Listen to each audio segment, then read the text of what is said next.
Hello, hello, hello, everyone. Happy Wednesday. I'm Claire Jones. If we haven't already met, I'm an author and small publisher committed to changing the world for the better through inclusive stories and practices. And we are jumping on today for my Authorvision Facebook Live series, where I interview the amazing and inspiring authors in my network to discuss the personal visions that have shaped our lives and careers. So if you're joining us, please like, comment, share below. Let us know that you're here. And today I'm talking to Astrid. Yay! Yay! Hi, thank you so much for having me. I'm excited. Yes, I remember finding you on TikTok and being like, yes, we need to be friends. That just needs to happen. Yeah. We bonded very heavily over D&D and Critical Role. As one does. So, yeah. So it was just kind of like, you can't be. I mean, that's not true. You could be bad if you like D&D, but in my experience, most people who like D&D are cool. So yeah. I mean, there's a few bad apples, but it's like 99% good apples. Right. Yeah. So all right, well, let's dive right on in. Tell us your backstory. How did you get to where you are today? Oh, well, yeah, I mean, I've been a writer pretty much since I knew how to write. Same. Yeah. It was just kind of like I've always been attracted to storytelling. I did theater for a very long time as well.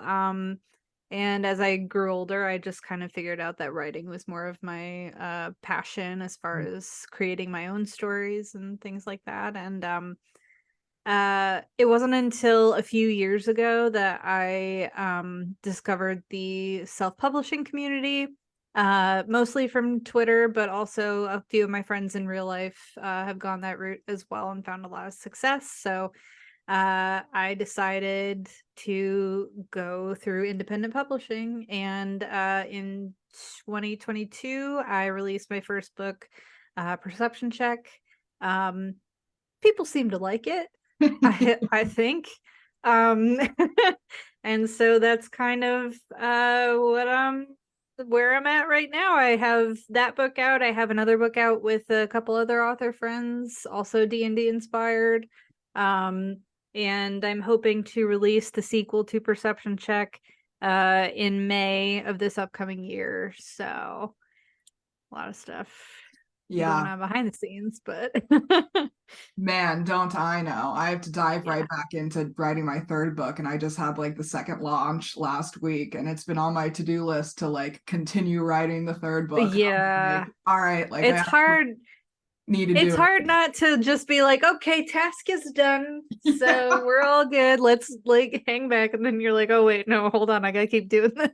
Yeah, and I think I screwed myself over with the daylight savings too. I didn't know that it was this past weekend. And so now it's getting dark so early, and I'm just like, I don't feel like doing jack shit. Yeah. Why don't we all just like put that task away for the day and go to sleep instead? Right. I'm like, it's bedtime, right? And it's like 6 p.m. Yeah. I think last night I fell asleep at like 9 or something. And I'm like, I'm old, apparently. But yeah. But I think, the Venn diagram between like fantasy writers and like D&D players, I think is just like almost a circle. Yeah. Yeah. No, I totally agree. I'm also honestly surprised that more fantasy writers don't use D&D as an inspiration for their writing. Like, it's so helpful, especially when you're dealing with like battle mechanics. Like, I use all kinds of D&D structures just to write my fantasy world. Yeah, well, and I mean, it's really just, I view it less as a game and more as like joint storytelling personally. It really, I mean, you can play it however you want to. Like, there are some people who just use it as combat simulator, and it's like, that's fine, if you want to view it as like, I just want to hit something in fiction, then fine. But for me and a lot of other people that I know, we tend to do it because we want to tell a story together. And I also like working out some of my shit in there too. you know, intentionally or not, I end up doing that. So Yeah. yeah, I think it is natural for like writers to gravitate to that just because it is just a different form uh of writing in a Hmm. way. Yeah. I actually DM for a group of other independent authors as Mm. well. And it's been really fun. We're definitely erring more on the silly side, but you know, I'm totally fine with that. Yeah, what came first for you, writing fantasy or playing D&D? Oh, writing fantasy. Yeah. I've been doing that since I was probably when I found out fantasy was my genre, it was probably like middle school. Mm. That's when I was really into like books like Aragon. You know, Harry Potter has a different meaning nowadays, I think. But that was a big inspiration at the time. Yeah. Lion the Witch and the Wardrobe, like all Mm. those kinds of things. I got really into Lord of the Rings in Mm. high school and stuff. So Mm. um I think it back when I was in high school and middle school and stuff like that, D&D was not seen as cool at Yeah, all. absolutely. Um it was definitely like the only time it was mentioned was like, oh, here's this loser person, you know, sitting in his mom's basement playing D&D. Yeah. Um and so I just it always interested me because whenever I did see like examples of it, I thought it sounded like Sure. Yeah. pretty Same here. cool. But there just wasn't anybody that I knew who played it because Mm. you shouldn't be caught dead playing that kind of Yeah. stuff.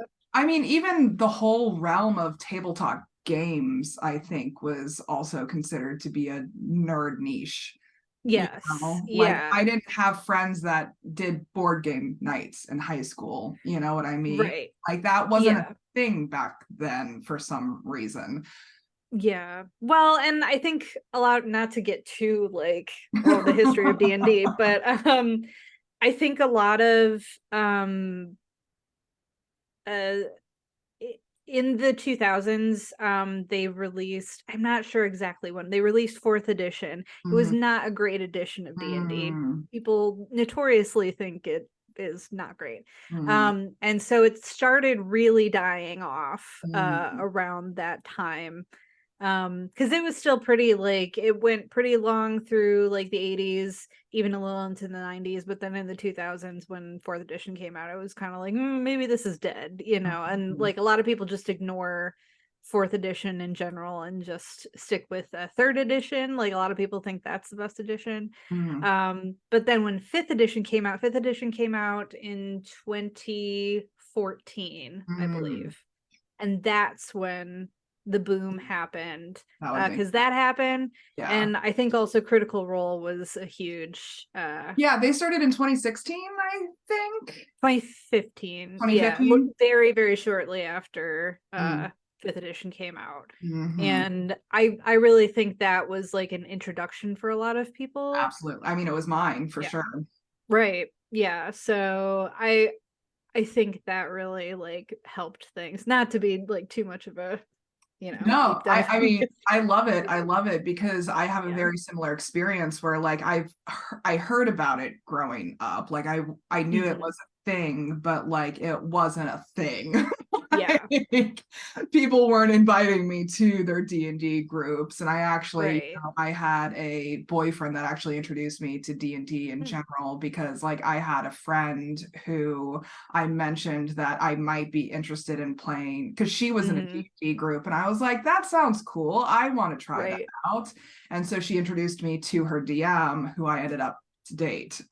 Oh, okay. Yeah. And like I ended up losing that group of friends through the breakup later Oh, on. that sucks. That And so always then I was sucks. like, all right, I'm on my own now. So Yeah. friends, Yeah. you wanna I'll Yeah. DM. I'll DM. Right. Because It I was is such a hooked. yeah, it is such like a community thing too. And like not only do you find new community in it, but you also like grow your own community like doing it too. So like it's just it's the beautiful game. What can I say? I love it. Yeah. It's We got a comment on Facebook from Matthew. yeah. He wants to play D&D. And Yeah. we invite you, Matthew. I will definitely Yes. invite you to my groups. Yeah. Yeah, I'm still a fledgling DM at this point. I don't know what it is. It's you know, everyone's like, "Well, you being a writer and everything, you should love DMing." And I'm like, it's a complicated relationship because when I write, like I'm the DM, but then I'm also the player characters, you know what I mean? And so like giving character control over to other people that you can't predict all the time is really difficult. I think that's But a perfect metaphor for writing too. right. Like Yeah, we don't always predict what our characters are going to say, what they're going to true. do, because that's almost a role-playing decision in the moment when we step Yeah. into those characters' shoes. Like role-playing is all about improv. And so like when we come up with character behaviors, character decisions, character phrases, sayings, their Mhm. discussions that they have, it's improv role play for us when we're writing it. Yeah.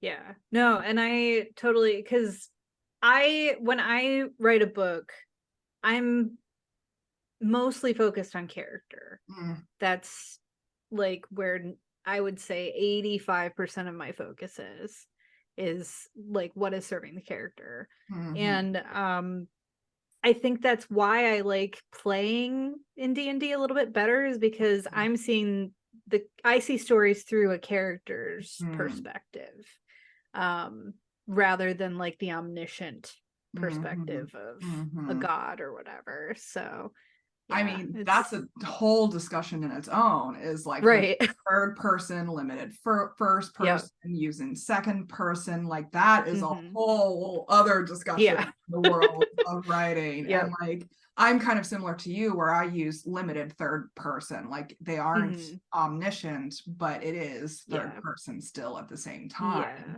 And I like doing that because it creates a platform for having an unreliable narrator, for Hmm. having assumptions or, expectations that you can disrupt down the road within your reader's experience. Right. Yeah.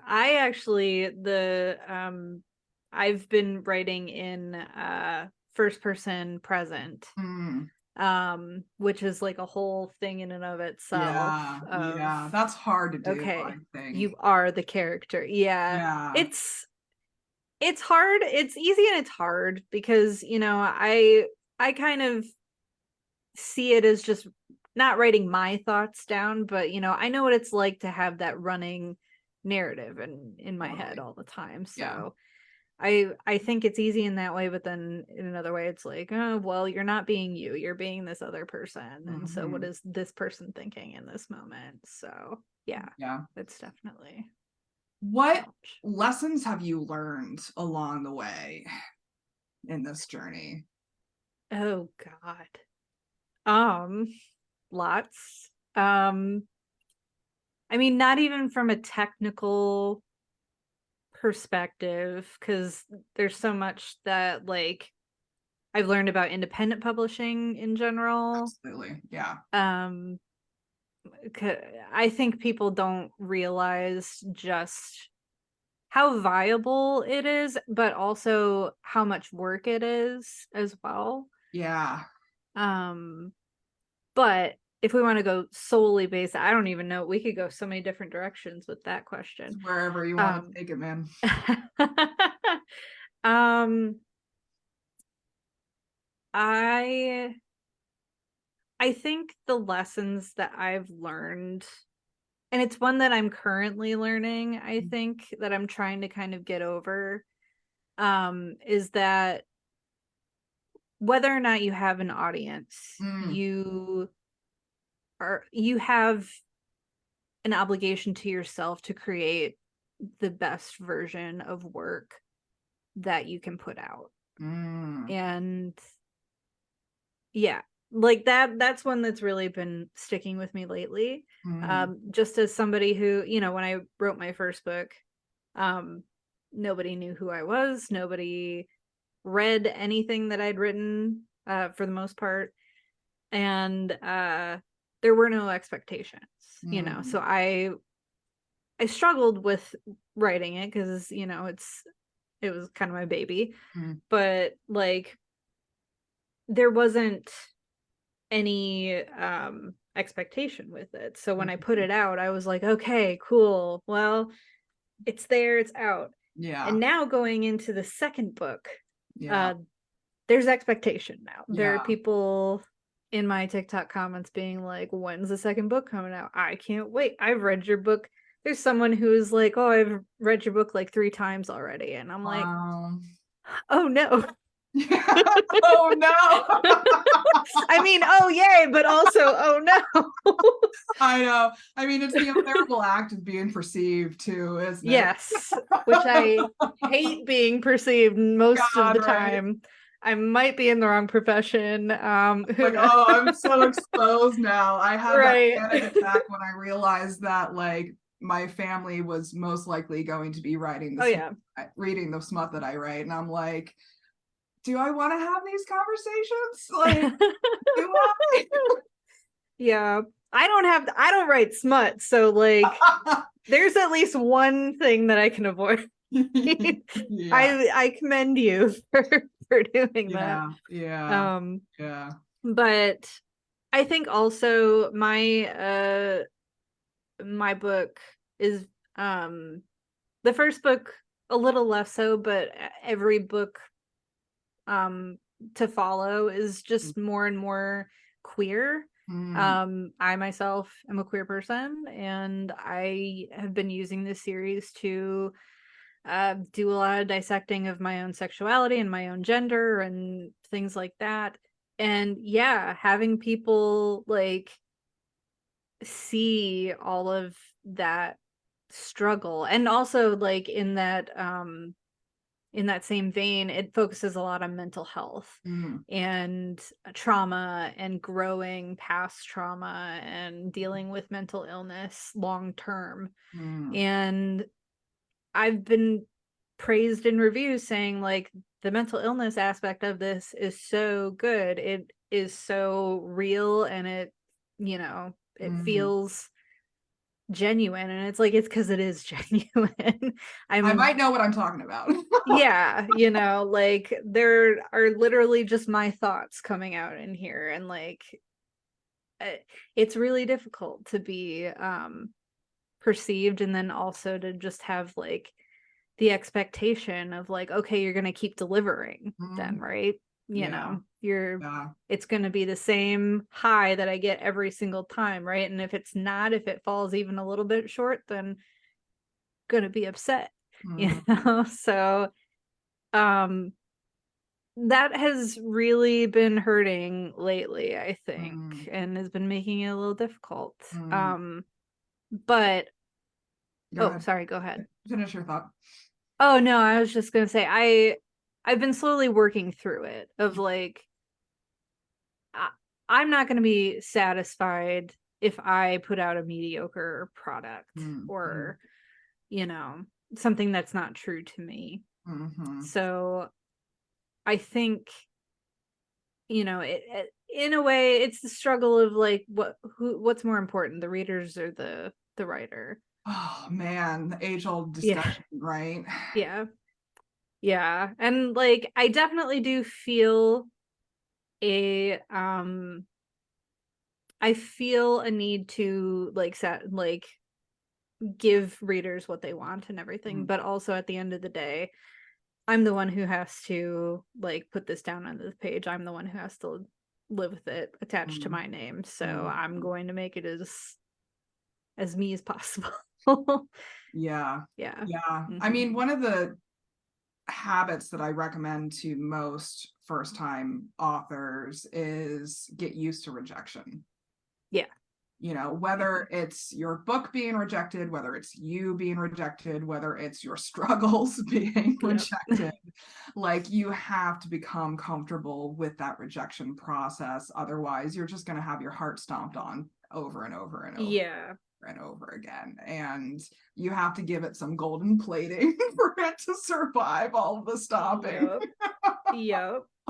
And I think, yeah, it's not even just like big rejections either. It's just Yeah, like little things, absolutely. like I try not to read reviews too much anymore. And most of mine are like really, really nice. Like there's only a handful that I've seen that have been like even kind of negative. Mm. But like, the really negative ones stick with me. Like there was one that I saw that was like, oh, the sentence structure is a little repetitive. Mm. And so now writing this stuff, I'm like, is that too repetitive? Like, is that, Right, am yeah, I not varying this enough? Like, what am I gonna? yeah. And so I, I definitely agree with you of like, you can't listen to everyone because it's, if you listen to everyone, you're going to have an inconsistent product on your hands. Absolutely. That's a great way to Yeah. phrase that. Like, I always think about like too many cooks in the kitchen. Yeah. Like, that's how Hmm. I feel about my writing process. Like, I can't let anyone into my writing process until I feel complete with the whole book. Right. Yeah. Yeah. And Because like, otherwise, I'm going to be like, should I be doing that? Should I not be doing that? And then I yeah. get in that like second guessing, questioning cycle that Hmm. it's very hard to get out of. Yeah. Yeah. And I definitely don't think that writing does take a village in Mm, ways because we need absolutely. editors, we Totally. need betas, we need, that kind of stuff. We need sensitivity readers. But I think you have to be very intentional about who you let Mm, into that process. mm. Because reviewers are not people that you choose to No, you have no control over that. Like, yeah. unless Yeah. you're paying them, like, Right, unless it's yeah. a transactional relationship that you have like formally established with them, like Mhm. you Yeah, don't touch that. right. Exactly. And so it's like going into like I'm still currently drafting but hoping by the end of the year to be back in the editing process. It's like that is something that I have to like keep in mind of like I invite in who like I trust and I think does a good job like telling me what is good and what needs work on this. Mhm.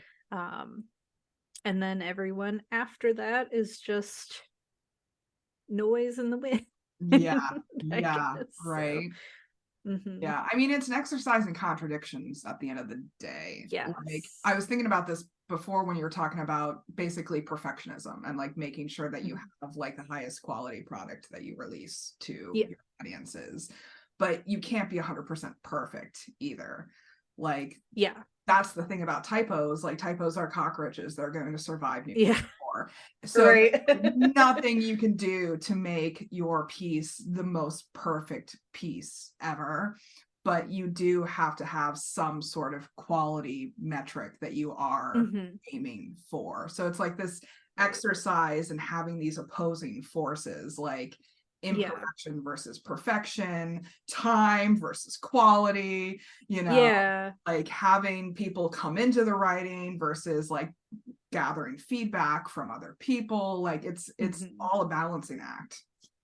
Yeah. Yeah. Well, and I think that's especially in the self-publishing space because I don't want to talk about traditional publishing because I don't have as much experience in that. And companies are going to have their own standards and you have to follow those standards. So, Yeah. um, with self-publishing though, for me, when I am satisfied, that's when I'm like, okay, we're Yeah. done. Yeah. Um, when I'm mostly satified, I should say. Yeah. Yeah. Um, Yeah. Yeah. Like, if I find because 3 typos, that's yeah, like enough typos for me. Anything right. over 3, I'm a little mad at. Yeah, yeah. Oh my gosh, I think I probably so for perception check, I wrote at least 3 drafts of it and then sent it to the editor. Hmm. Then did all of my edits from the editor. Then did all like my beta edits and stuff like that. And then just for good measure, I went back through it one more time. Yeah, I go through it And at least twice before I send yeah, files off to my formatter. yeah. Yeah, because and all my friends were like, you are taking this way too. Like it Absolutely is not. I know, yeah, but everyone's like, it's so good already. Like, and like my editor was kind of like, if you pick at it too much, like if you pick Sure. at one little thread, Yeah, then like some of yeah, the other threads might yeah, start coming out. So you yeah, do need to like find a place. yeah. There's a And I'm difference like, between typos and inconsistencies. right, yeah. And it's like I get it, but also Yeah, yeah, you yeah. know, so yeah, I like you said, it's a balancing act of like what are your standards, but also realize that your standard cannot be perfection because there is no such thing. Right. So Exactly. yeah. Well, we're coming up on time. Are there any like everyday tools or practices that you would suggest to people who are going through similar struggles? Like what kept you sane throughout this process or some modicum of sane? I was about to say, I don't know. I'm coming off a really like not On the great saner end October, of the so spectrum. um, um, I don't know. I think as far as like what helps me in the process is just being consistent, Mm, like at least thinking about it mm, every day. mm. Um, I think there are days where it's like you're not going to get words out on the page. Oh yeah, absolutely. Yeah. Uh and it's just not like, and so I think people get really discouraged when you're told like you need to write every day. Yeah, I think that's unsustainable. I hate that piece Yeah, of advice. Like I people do agree. that, I'm like, no. Yeah. However, I do think though that you need to be mindful of it every day. So usually, yeah, usually like if I'm like, okay, I'm not going to be getting words out on the page. However, this one scene is bothering me Yeah. so Yeah. much. So let me just sit here and run it through my head. Like Yeah. I tend to run things through my head kind of like a movie, Mhm. just to make sure it's flowing and, it makes sense. If I were watching this, would I believe it? Kind of thing. And I think that is work personally. Yeah. I mean, there's Um, nothing wrong with keeping something on the back burner, bubbling in the background. right. Like that's, I think, is a very necessary part of the creative Yeah. process. Like it's not like Yeah. focus on the project or do nothing. Hmm. It's you can do other things while it's bubbling in the background. And I think Right. we underestimate how valuable that background bubbling can be. Yeah. Um, as far as like outside the actual process though, I think it's very important to surround yourself with good storytelling or Mm, storytelling that you admire. mm, Um, I tend to watch a lot of TV. I tend to, I mean, read a lot of books, obviously.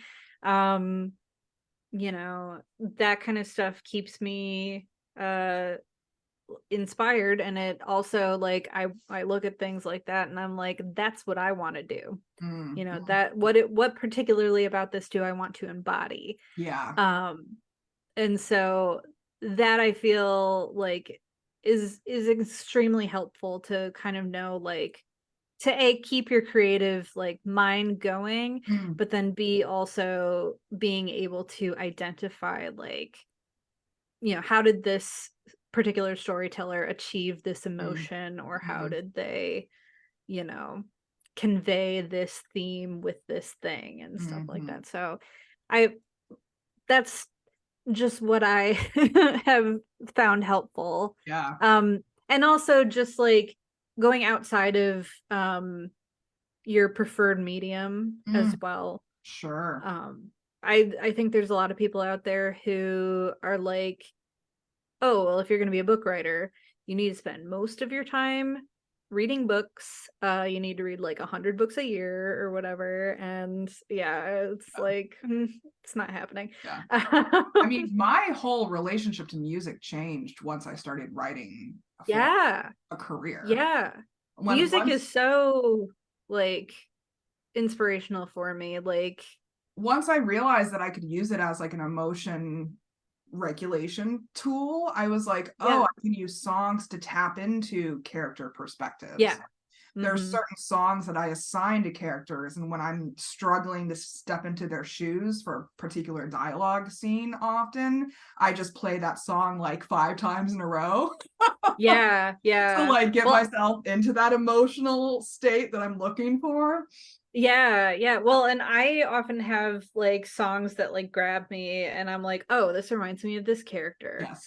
Why? Yeah. And then I sit there and analyze all the lyrics and I'm like, okay, well, I can identify with this particular bit, maybe not this bit, but do I want to? Like, is there something that I'd like to add to like their character to kind of more align with the emotion that this invokes and kind of stuff? So yeah.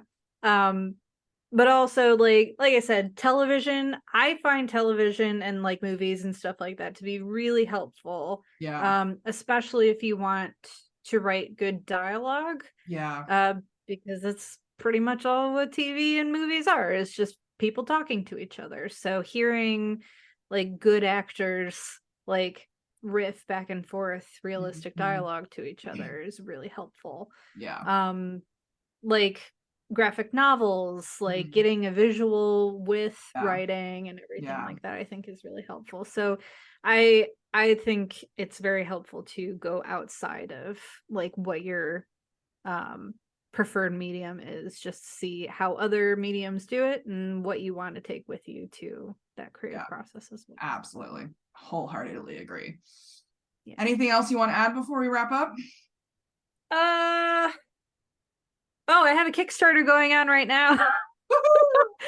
I have a Kickstarter for my audiobook for Perception Check. It's great. You can go on to my Facebook, should have all of that stuff on there. It goes until next Tuesday, I believe. One of those days. Yeah, one of those. It's great. You can get stickers, exclusive short stories. You can even get a character named after you in one of my future books. I love That's pretty that. cool. Yeah, so I'd appreciate all the help. You can also listen to the first 10 minutes of the audiobook on there as well. So awesome. Love that. Well, per usual, this is powerful stuff that we're talking about. And audience, we definitely encourage you to share your own thoughts and stories and insights and feelings with us. We'd love to know how journeys, visions like these have impacted you in your own lives. So special thanks to Astrid for joining me. It's been a pleasure. Thanks for having me. Yeah.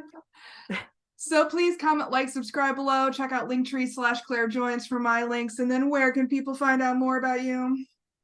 You can find me pretty much everywhere at Astrid K Writes, mostly on Instagram and TikTok these days. And my website, astridknight.com. And you can sign up for my newsletter there, which I'm hoping to be a little more consistent with, but the best laid plans. Yeah. And I'll make sure those links are available for you all for easy access. And until next time, please remember that you all have extraordinary stories to share, and I'm rooting for you as you use them to change the world for the better. Take care, everyone. Bye.